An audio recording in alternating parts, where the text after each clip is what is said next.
Hi hello అందరికీ నమస్కారం. 3 important messages చెప్దామని ఇవాళ ఇక్కడ ఉన్నాను. ఫస్ట్ థింగ్ ఏంటంటే యూట్యూబ్ కానివ్వండి, సోషల్ మీడియాలో వచ్చే ఏ మెసేజెస్ మనం నమ్మద్దు, especially related to the news of the war.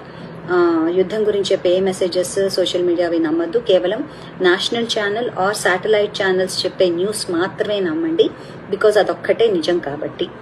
And వాట్సాప్లో వచ్చే మెసేజెస్ కూడా అన్నీ నమ్మద్దు. నెంబర్ 2, ఎసెన్షియల్స్ అన్నీ, అంటే మన సర్టిఫికెట్స్, ఆధార్ కార్డు, పాస్పోర్ట్స్, మన ఇంపార్టెంట్ డాక్యుమెంట్స్, సర్టిఫికెట్స్ ఇవన్నీ కూడా చక్కగా ఇలా ఫోల్డర్లో పెట్టి సిద్ధం చేసుకుని రెడీగా ఉంచుకోండి, అన్నీ ఒకే చోట, సో దట్ మనం కావాల్సినప్పుడు తీసుకుని వెళ్ళొచ్చు.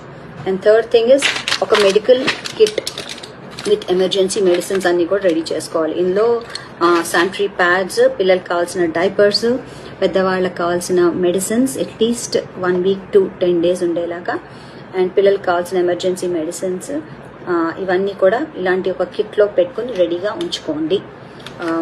ఇవి కాకుండా నెక్స్ట్ థింగ్, ఒక బ్యాగ్లో మనం ఏం చేయాలంటే బేసిక్స్ అంటారు. బేసిక్స్ అంటే మంచినీళ్ళు, ఆకలేస్తే కపుక్కొని తినేందుకు కొన్ని డ్రై ఫ్రూట్స్ లేకపోతే బిస్కెట్ ప్యాకెట్లో నాన్ పెరిషబుల్ ఐటమ్స్ కూడా సిద్ధం చేసుకుని ఉంచుకోవాలి.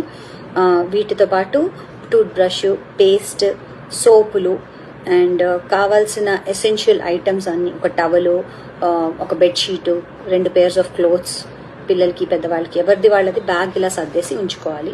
ఇవంతా రెడీగా పెట్టుకుని ఎందుకు ఉండాలంటే in case of any emergency or evacuation చేయాల్సి వస్తే ఇవన్నీ సిద్ధంగా ఉంటాయి, తీసుకుని మనం గబుక్కున వెళ్ళిపోవచ్చు.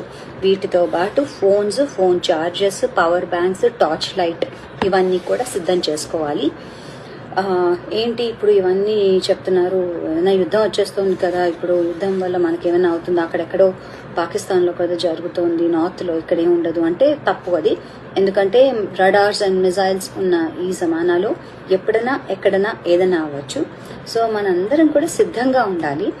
దో మన army, navy, air force and border security forces వాళ్ళందరూ మనని కాపాడుతున్నారు, కానీ మనం ఇక్కడ ఉంటూ ప్రిపేర్డ్గా ఉందాం, రెడీగా ఉందాం. So better be prepared than to be sorry అన్నారు కాబట్టి let's be prepared and let's be brave and brotherhood and పీస్లో హ్యాపీగా ఉందాము అండ్ ధైర్యంగా ఉందాము, ప్రేయర్స్ చేద్దాము. Thank you. జై హింద్.